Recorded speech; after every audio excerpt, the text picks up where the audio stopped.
Lady Macbeth in Acts 3 and 5. Whereas the first two acts were characterised by the Macbeths working in partnership, with Lady Macbeth having an equal, even dominant role, Act 3 sees a significant shift in their relationship, something which is explored in greater depth in a revision video on the Macbeths as a couple, as Macbeth increasingly sidelines his wife. She is aware that something is wrong, as she and Macbeth are not yet content despite becoming King and Queen of Scotland. In particular, she is troubled by Macbeth's introspective behaviour. She attempts to soothe him and to continue to support him by insisting that what's done is done, and to not dwell on the past, sentiments which will prove especially ironic later in the play. However, out of pride, overconfidence, or a need to become more independent, Macbeth ignores her and consciously chooses not to share everything with her. This could be motivated out of a loving desire to protect Lady Macbeth, but the unintended effect is to cast her aside and begin her journey into isolation and then madness.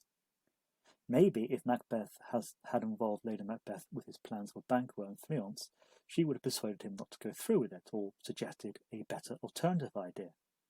As it is, the end result is a disastrous banquet later in Act 3, where Macbeth sees, or thinks he sees, the ghost of Banquo, and a powerless Lady Macbeth unable to help. She doesn't understand what is happening.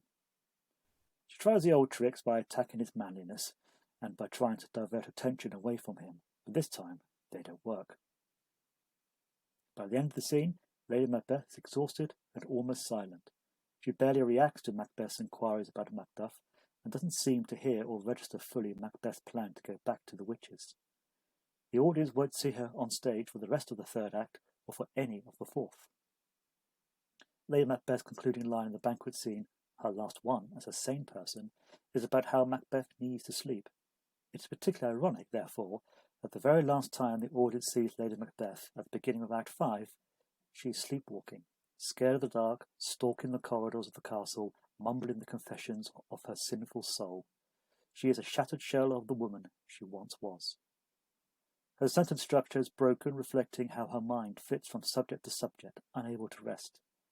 The only common thread is that each subject is linked with her guilt, over not just the murder in which she was directly involved, Duncan's, but also the other killings, Banquo and the family of Macduff. The irony, of course, is that it was Lady Macbeth who originally warned her husband not to think about the murder of Duncan, as it would send him mad. It was also she who claimed post-murder that by simply washing their hands, her and Macbeth would be cleared of guilt. Now, she cannot stop washing her hands, and thinks she sees and smells blood on them. Little snippets of earlier moments and half-remembered phrases are replayed, with the most interesting being the mournful "what's done cannot be undone," hinting at Lady Macbeth's regret. Having witnessed her broken, rambling mind in Act 5's first scene, it does become a great shock to the audience when we learn of her sudden final end, presumably by suicide, later in the act.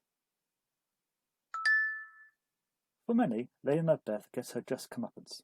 After all, it was she who wanted to be filled with direst cruelty, she who strongly encouraged the killing of Duncan, she who would directly benefit from the murder, and she who showed no remorse over her actions.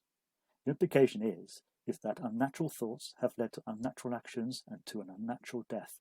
Indeed, many in the original Shakespearean audience may well have seen Lady Macbeth as a warning about what happens if a woman is unnaturally allowed to lead and take control within a marriage, as she clearly does in Acts 1 and 2.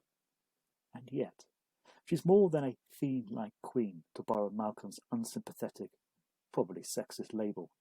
Just as with Macbeth, there's something sorrowful and tragic about her end. She is a strong and determined woman who succeeded on her own terms in a male-dominated world, only to be cast aside and isolated, perhaps unwittingly, by the man she'd done so much to support. Like her husband, she is undone by her tragic flaw of ambition.